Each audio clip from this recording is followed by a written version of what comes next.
La vidéo est déjà démonétisée, je vais faire appel, mais ça confirme que YouTube check bien ce qu'il y a dans le son, je vais en parler plus tard, pour vérifier si le contenu est adapté aux annonceurs. Apparemment, parler des rouages de YouTube, ce n'est pas adapté aux annonceurs. Voilà, bonne vidéo. Ah, YouTube. Les problèmes de démonétisation ne s'arrêtent toujours pas, vous l'avez peut-être vu avec Mastu il y a quelques mois dans une vidéo où il essayait de réuploader sa vidéo, qui était tout le temps démonétisée. Il l'a réuploadé 10, 15, 20 fois, c'est très intéressant, je vous invite à aller le voir, c'est en description. On a toujours plein de questions sur YouTube sur comment fonctionne YouTube, l'algorithme, la démonétisation, on n'en sait toujours pas beaucoup plus. Mais très récemment, 4 internautes, Boblax, Nicolars Deorio, Optimus et Pescator ont découvert plein de choses très intéressantes au sujet de la notation des chaînes YouTube. Sur n'importe quelle chaîne YouTube, ils pouvaient trouver le score de la chaîne attribuée par YouTube. Ils en ont fait un document, un classement des chaînes américaines, une vidéo, tout ça sans description aussi, je vous laisse aller voir. Alors cette vidéo n'est pas une enquête, c'est plutôt un gros récap rapide de tout ce qu'ils ont trouvé parce que c'est très intéressant. Comment YouTube décide si vous allez être monétisé et mis en avant?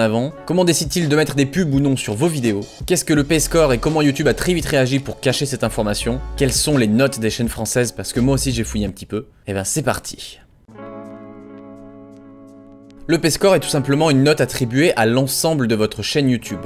Il existe une vidéo publiée en avril 2019 où YouTube explique comment fonctionne le P-Score, mais ça fait bien plus longtemps que ça existe. Alors comment il se calcule et à quoi il sert? 1. La popularité. Le watch time rentre énormément en compte dans le P-Score. Si vos vidéos sont vues longuement, votre P-Score sera élevé. YouTube veut des vidéos longues et des vidéos vues. 2. La passion, et pas celle avec des dollars à la place des S, hein, on vous connaît. Celle où vos fans commentent, like, partagent. Et évidemment, plus vous avez d'interaction et plus votre P-Score augmente. Oui, messieurs, dames. 3. La protection. Alors, qu'est-ce que ça veut dire, la protection? Ça veut dire que vous ne faites pas du contenu edgy, hein. Effectivement, c'est du contenu family friendly, du contenu adapté aux annonceurs. Voilà, ce qu'il faut pas faire pour toucher de l'argent. 4. La plateforme. Alors effectivement, c'est quelque chose qu'on n'avait pas forcément anticipé, mais si vos vidéos sont plus vues sur des téléviseurs, elles auront un meilleur P-Score. Alors pourquoi? On sait pas trop, peut-être une concurrence lointaine aux services de SVOD comme Netflix et autres, on n'en sait rien. Et enfin 5, la production. Si votre contenu est bien produit, avec de la grosse 4K là, des... je sais pas, foutez-moi des explosions là, voilà. Et ben ça plaît à YouTube. Le P-Score est aussi attribué en fonction des pays. Une chaîne américaine pourra par exemple avoir un très bon P-Score aux USA, mais un très mauvais P-Score au Canada. Pas forcément très mauvais, mais il y a quand même une différence. Le P-Score a tendance à être plus élevé dans le pays d'origine du youtubeur, tout simplement, même s'il y a des exceptions. Et là où c'est intéressant, c'est que le P-Score définit également si vous avez accès au programme Google Preferred, accessible uniquement aux meilleurs créateurs, ceux qui ont un bon gros P-Score. And it lets you advertise among the top 5% of content as ranked by our preference score. En gros, quand vous êtes Google Preferred, vous faites partie de la crème de YouTube. Les annonceurs peuvent décider de diffuser des publicités uniquement sur les chaînes Google Preferred, et on imagine que le format est plus rémunérateur puisque c'est vendu comme étant plus premium. Mais ça, on n'en sait pas plus. Et comment on trouve le P-Score? Et bien jusque là, on pouvait trouver le P-Score directement dans le code source de la page. Oui, de n'importe quelle vidéo. Non, c'est pas une blague. Il suffisait d'aller dans le code source et de chercher P-Score, vraiment, et vous aviez le score de la chaîne entière. Bien sûr, YouTube a caché tout ça 1 heure ou 2 après la publication de l'enquête que je vous présente, donc là, pour une fois, ils sont très rapides, hein. On va pas leur enlever ça. Ça apparaissait sous cette forme, mais ça nous donnait aussi des informations sur le classement des vidéos et le throttling. On va y revenir un peu plus tard, c'est tout aussi intéressant. Les 4 enquêteurs ont donc fait un classement de 200 chaînes américaines avec leur P-Score aux USA et au Canada. Grosso modo, ça ressemble à ça. Et les notes vont de 250 à 1050 environ. On retrouve curieusement des chaînes YouTube de talk show américains, donc de chaînes de télé. Vraiment, le top est rempli par les Jimmy Kimmel & Co.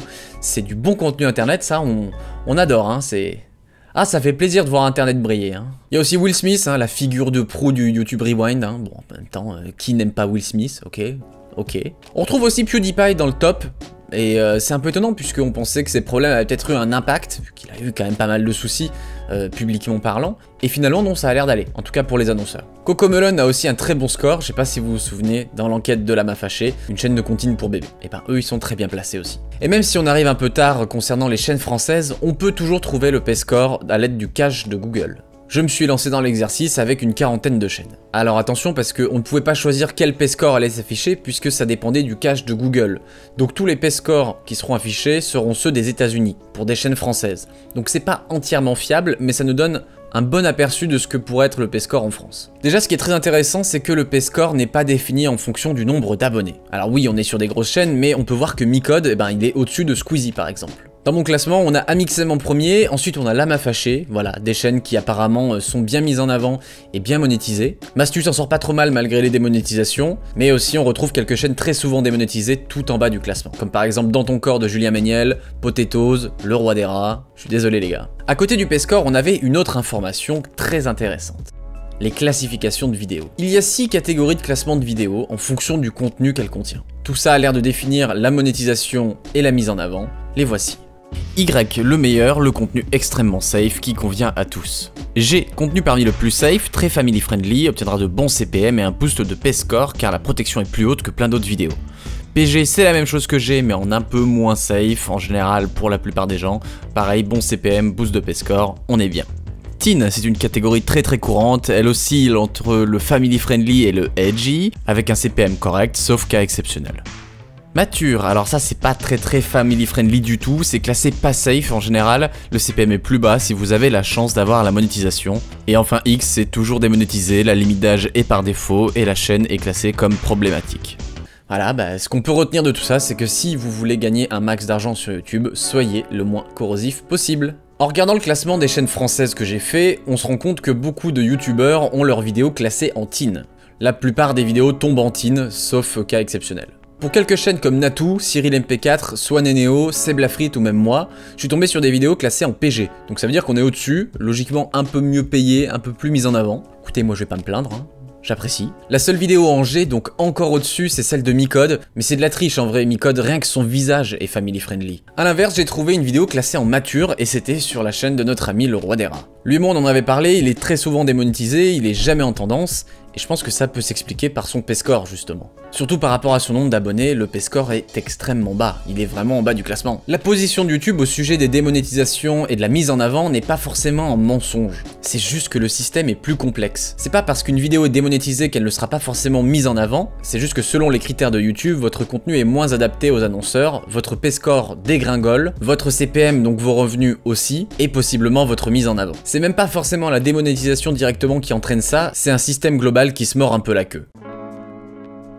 Le dernier point intéressant qu'on arrive à voir avec tout ça, c'est le throttling. J'essaie de bien le dire, hein, je suis pas un expert, mais on va dire que ça se dit comme ça. Le throttling permet de brider les pubs sur les vidéos. Pas sur toutes, évidemment, mais on va regarder un cas précis, ici la vidéo classée en mature du Roi des Rats. Il y a plein de cas différents, on les comprend pas tous, mais ça nous donne un bon aperçu encore une fois. Ici, les publicités semblent être limitées, et la vidéo est classée en business risk, rien que ça. Là, on voit que la vidéo n'est pas complètement démonétisée. Certains formats publicitaires semblent être désactivés, et ce après une vérification humaine. Et enfin, le contenu n'est toujours pas family friendly, je suis désolé le Roi des Rats. Je suis désolé, hein. Selon Numérama, un porte-parole de YouTube a expliqué que le throttling permettait surtout de mieux traiter les vidéos qui sont à partir du rang mature, en termes de monétisation et en termes de mise en avant. Par exemple, c'est un peu logique qu'il vaut mieux ne pas diffuser des contenus classés matures à des enfants qui vont regarder des comptines pour bébés toute la journée. Bien sûr, on ne connaît pas tous les critères de YouTube là-dessus, et c'est là encore où le flou reste. Tout ça ne nous donne pas la recette secrète pour faire des vidéos vues et monétisées au maximum, mais ça nous donne un bon aperçu des rouages de YouTube, même s'ils l'ont très vite enlevé encore une fois, au bout de 2 heures, ils avaient tout changé. On se doute qu'ils préfèrent garder ça secret, évidemment. Ce que je trouve intéressant là-dedans, c'est de voir comment YouTube arrive à décrypter une vidéo et de dire si le contenu est adapté aux annonceurs ou pas. J'imagine qu'on peut compter sur le fait qu'ils transposent votre voix en sous-titres, ce qui leur permettrait de savoir ce qui se passe dans la vidéo. C'est une technologie qui, à mon avis, est utilisée. Certains créateurs seront plus dramatiques que moi sur l'explication du P-Score, mais en même temps, si on se met du côté de YouTube, on peut comprendre. C'est des enjeux monétaires tellement importants que ça nous dépasse, et que perdre des annonceurs, ce serait vraiment la merde pour eux. Et puis, accessoirement, moi je suis classé PG, donc vous savez, les problèmes des gens qui sont en teen ou en mature, c'est pas ma faute, je suis family friendly, c'est comme ça, bon. Voilà. Bref, j'espère que cette petite vidéo vous aura plu. N'hésitez pas encore une fois à aller checker les liens en commentaire qui vous donneront plus d'informations. Bon, c'est en anglais, mais c'est eux qui ont découvert tout ça, donc autant leur rendre, voilà, cette enquête, hein, c'est à eux tout ça. Mais je trouvais ça intéressant de l'expliquer à ma façon et de rajouter les chaînes françaises. N'oubliez pas de faire le contenu qui vous intéresse sur YouTube, parce que de toute façon, penser battre la machine de YouTube, c'est un combat un petit peu ambitieux. Abonnez-vous à du contenu family friendly. N'hésitez pas. Allez, bisous.